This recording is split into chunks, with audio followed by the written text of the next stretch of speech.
They really want to see what's on the back of my resume? What if they laugh?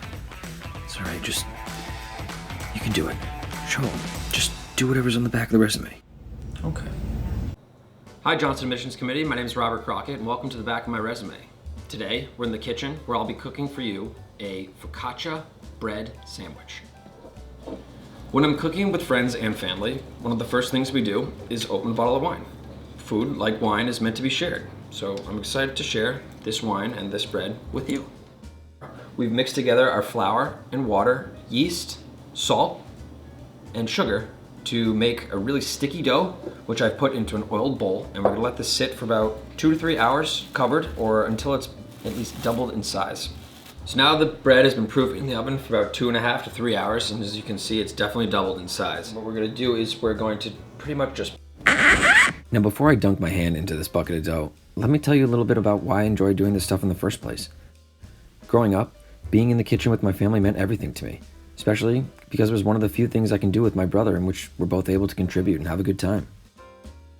Jeffrey's Down syndrome makes it difficult to communicate sometimes, but he'll always let you know if he's enjoying a meal, and sometimes he'll just text me when he's hungry or wants to get in the kitchen to cook some food.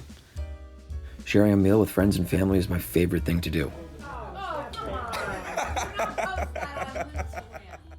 I'm all smiles when I'm eating, and I try my best to share that experience with others.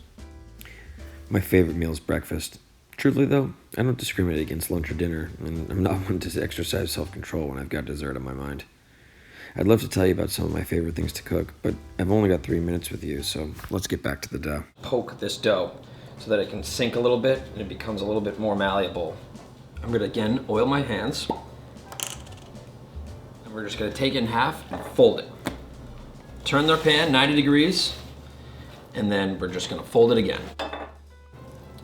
So at this point, we can just let this sit for 10 minutes, and then I'm gonna stretch it all out to the sides and cover it with an oiled piece of plastic and let it chill overnight. So we've taken the chilled dough out of the refrigerator where we let it sit overnight, and now I'm just putting the final touches on the dough before we pop it in the oven.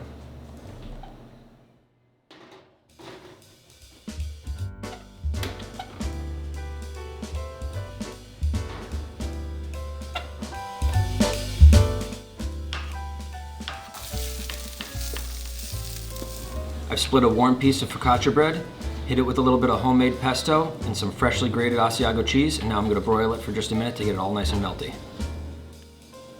And that's my take on the frickin' chicken. I hope to share it with you someday.